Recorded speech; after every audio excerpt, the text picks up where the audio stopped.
ગુજરાતમાં શિયાળાની પૂર્ણાહુતિ થઈ છે અને ઉનાળાની શરૂઆત થઈ ચૂકી છે।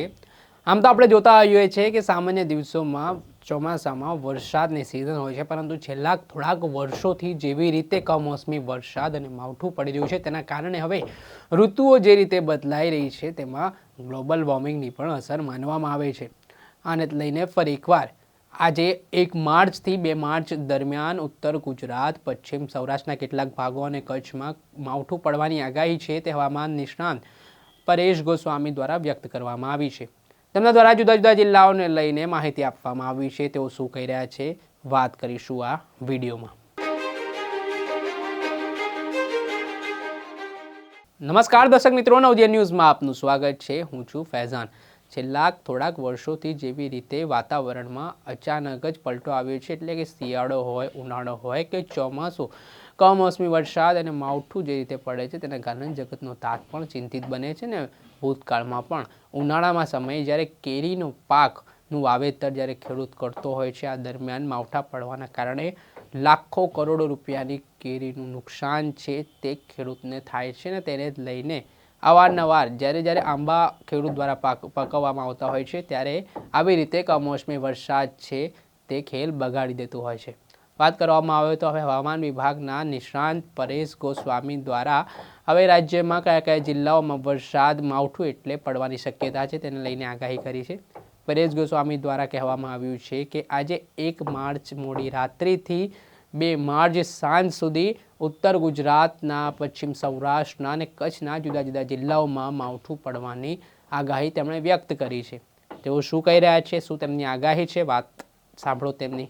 મિત્રો, ખાસ કરીને આજે વિડીયો આપણે માવઠાના વરસાદ વિશેની ખાસ અગત્યની માહિતી આપવાની છે, કેમ કે આ આવનારા દિવસનું માવઠું છે એ કેટલા વિસ્તારને પ્રભાવિત કરશે અને કઈ તારીખ સુધી આની અસર જોવા મળશે સંપૂર્ણ વાત કરવાની છે।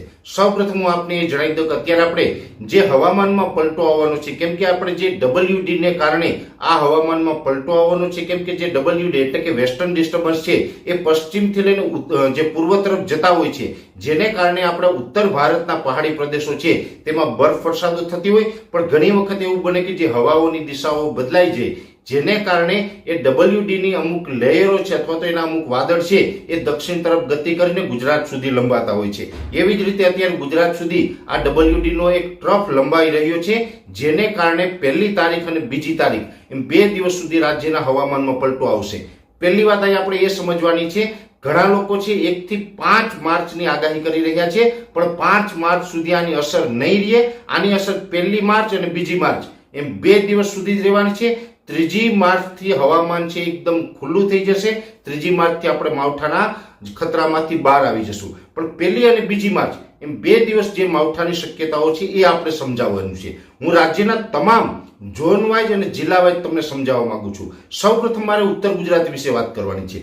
ઉત્તર ગુજરાતમાં અત્યારે જે અમારું લેટેસ્ટ પ્રિડિક્શન છે એ મુજબ અમને લાગી રહ્યું છે કે ઉત્તર ગુજરાતના સાબરકાંઠા, બનાસકાંઠા, અરવલ્લી, પાટણ અને મહેસાણા આટલા જિલ્લા એવા છે કે જેની અંદર 1લી તારીખે હવામાનમાં પલટો આવી જશે, અતિઘાટા વાદળ થઈ જશે અને 1લી તારીખે મોડી રાતથી લઈ અને 2જી તારીખે રાત સુધીમાં એટલે કે 24 કલાક દરમિયાન ઉત્તર ગુજરાતના તમામ વિસ્તારો મેં આપને નામ જણાવ્યા એ તમામ વિસ્તારોની અંદર મધ્યમથી ભારે વરસાદી ઝાપટા પડે તેવી શક્યતાઓ છે। એકલ દોકલ સેન્ટરની અંદર અતિ ભારે વરસાદના ઝાપટા પણ જોવા મળે તેવી શક્યતાઓ છે। એટલે ઉત્તર ગુજરાતના અરવલ્લી, સાબરકાંઠા, બનાસકાંઠા, પાટણ અને મહેસાણા આ તમામ વિસ્તારોની અંદર વરસાદની શક્યતાઓ છે। એમાં અરવલ્લી જિલ્લો એવો છે કે જેના ખૂબ ઓછા ગામડાઓને અસર કરશે, બાકી અરવલ્લી જિલ્લાને બહુ વાંધો નથી, જેની દરેક મિત્રો નોંધ લેવાની છે।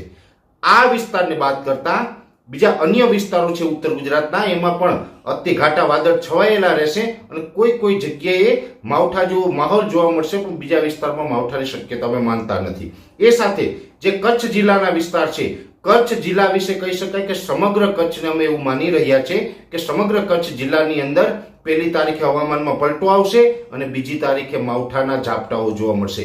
કચ્છ જિલ્લાના પછી નખત્રાણા હોય, માંડવી હોય અથવા તો નલિયા હોય, રાપર એટલે કે વાગડ વિસ્તાર છે, ગાંધીધામ છે, ભચાઉ છે, ભુજ છે, એમ તમામ વિસ્તારોને આ અસર કરતા રહેશે।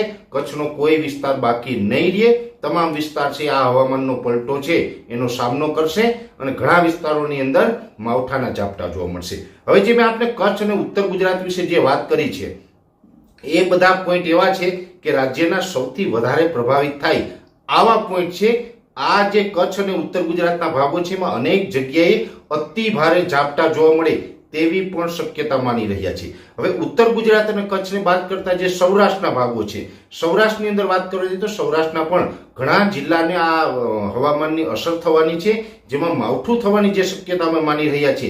જેમાં પશ્ચિમ સૌરાષ્ટ્ર એટલે કે પોરબંદર, દ્વારકા અને જામનગર આ ત્રણેય જિલ્લા એવા હશે કે જેની કચ્છની સાથોસાથ અતિ તીવ્રતા વાળા માવઠા પણ જોવા મળશે. દ્વારકા, પોરબંદર અને જામનગરના અનેક ગ્રામ્ય વિસ્તારની અંદર ગાજવીજ સાથે પણ ઝાપટા જોવા મળે તેવી શક્યતાઓ છે. અને આ જે કચ્છ અને જે દ્વારકા, પોરબંદર અને જામનગર આ વિસ્તાર એવા છે કે એને પહેલી તારીખે મોડી રાતથી લઈ અને બીજી તારીખે સાંજ સુધી એટલે એ જે 24 કલાકનો ગાળો છે, 24 કલાક દરમિયાન આ જે કચ્છ અને પશ્ચિમ સૌરાષ્ટ્રના ભાગોની અંદર પણ માવઠાના વરસાદ અને માવઠાના ઝાપટા જોવા મળે તેવી શક્યતાઓ છે. એ સાથે સૌરાષ્ટ્રનું રાજકોટના અમુક ગ્રામ્ય વિસ્તાર, મોરબી જિલ્લો અને સુરેન્દ્રનગર જિલ્લાના અનેક વિસ્તારોની અંદર હળવા મધ્યમ ઝાપટા જોવા મળે તેવી શક્યતાઓ છે. જેવી રીતે પરેશ ગોસ્વામી દ્વારા કહેવામાં આવ્યું છે કે ઉત્તર ગુજરાતના બનાસકાંઠા, સાબરકાંઠા, અરવલ્લી, પાટણ સહિતના જે જુદા જુદા જિલ્લાઓ છે ત્યાં માવઠું પડવાની શક્યતા તેમણે વ્યક્ત કરી છે. સાથે તેમણે પશ્ચિમ સૌરાષ્ટ્રના કેટલાક જિલ્લાઓ છે તેઓ જણાવ્યા છે, તેમણે શહેરોના નામ લીધા છે. તેમજ કચ્છના જુદા જુદા જે નખત્રાણા હોય, અલગ અલગ જે શહેરો છે તેને લઈને પણ તેમણે આગાહી વ્યક્ત કરી છે. આ જે માવઠું છે તે આજે મોડી રાત્રે 1 માર્ચથી આવતીકાલ 2 માર્ચ સાંજ સુધીમાં પડવાની શક્યતા છે તે હવામાન વિભાગના નિષ્ણાંત પરેશ ગોસ્વામી દ્વારા વ્યક્ત કરવામાં આવી છે. આને લઈને હવે જોવું રહ્યું કે જે રીતે ઉત્તર ગુજરાત તેમજ અલગ અલગ જિલ્લાઓના વાતાવરણમાં આજે સાંજથી જ પલટો જોવા મળશે તેવું પણ તેમનું કહેવું છે, જેના કારણે ખેડૂતો જે ઉનાળા પાકની તૈયારી કરી રહ્યા હતા અને ખાસ કરીને જે કેરીના પાકની તૈયારી કરતા હોય છે તેના માટે આ સમાચાર ચિંતાજનક છે. દર્શક મિત્રો, ત્યાર સુધીમાં બસ આટલું જ. આવા હવામાનથી લાગતા અપડેટો આપના સુધી પહોંચાડતા રહીશું, એટલે અમારી નવજીવન ન્યૂઝની ચેનલને આપ લાઈક કરો, સબસ્ક્રાઈબ કરો અને વધુમાં વધુ શેર કરો. નમસ્કાર.